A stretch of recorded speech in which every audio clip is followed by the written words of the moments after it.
Hey, what's up everybody, and welcome to more Battlefield 1. Today we're going to talk about a little bit about tanks. One of the major things that I heard during the Battlefield 1 open beta is, oh my god, please DICE, nerf, tank is OP, take it down, burn it with fire, kill it with fire, all that sort of shit. Well, one of the reasons why tanks are OP is because you're not dealing with them properly. Here's a few ways to deal with tanks on your own. You don't really need anybody else. If you do have the luxury of having a team that you speak to, or you have somebody on TeamSpeak, or you have somebody on Skype, that's even better. Is going to be even less time for you to take down a tanker. Now, I've never ever had a situation, and I played 24 hours or whatever of the beta, never once have I had a situation where somebody was going 20, 30, 40, 50, 60, 0 with me on that team. Simple as that. Why? Because I knew to go for him and take him out. One of the big problems you have, once you see somebody dominating, it's pretty easy for you to press tab and look at the scores, and you'll see that that guy's dominating. Now, that guy is taking you out over and over again, so you need to deal with him early on, because the more you leave it, the more confident he's going to get, and the more he's going to wait for another tank. If you kill him while he has sort of 5 kills, 10 kills, or whatever, he's probably not going to wait another 3-4 minutes for a tank to respawn, and he's just going to go and spawn on the field, and that's it. Then somebody else will get the tank. Probably the same thing again. He might not be a good tanker, he might not have good aim, whatever, he'll make some mistakes, so maybe he'll be easier to deal with, rather than having that one guy who's good in a tank, know what he's doing, knows when to sort of retreat, when to back away from a fight.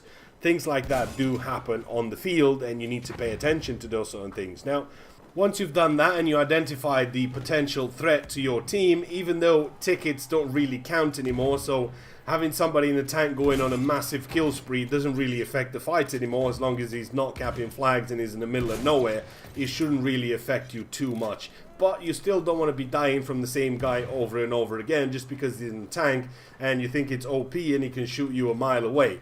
There are ways for you to deal with tanks. All you have to do is want it badly enough and it will happen. That's the same thing that happens with armored vehicles. You have the artillery trucks, you have the sort of the AA gun or whatever it's called.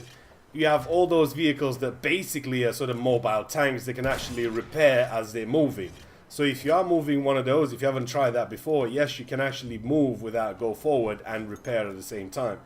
All you have to do is just pay attention to the map, pay attention to what you're doing, spot as much as you can, and pay attention to your minimap from time to time where spotting is done. Lay down your mines. The reason you have the mines is for you to put them down. The C4 is kind of shit nowadays. It's not actually a C4, it's the dynamite. Well, the dynamite doesn't stick. For some reason, they've decided that that technology is just too important to have in Battlefield 1, which makes no sense since 99.9% of these weapons saw very, very little combat in the actual war, and 99.9% of the troops never actually saw these types of weapons used in World War 1. The sticky technology must be one of those things where you think, nah, we're not going to have any sticky, that's going to be a game breaker. So, yeah, no sticky technology. Remember those mines I put down? There you go, they're doing the job for you. All you have to do is know where the narrow spots are, know where your corners are, know where everything is. If you have to go in close, you spawn in next to a tank or whatever, put the mines behind him, in front of him. Try and sort of jump in front of him, jump behind him, make him make a mistake. Once he's made that mistake, he's not going to pay attention. He's just going to think, okay, well, I'll just kill this guy. Nab, I'll just go ahead and move forward. Of course, yep, you just got me first time around, and then 10 seconds later, bam, that's it. No longer a tank for you. It's just that simple. You have the snipers, you have the K bullets, you have the advantage of being at range with a K bullet. Do as much damage as you can to a tank.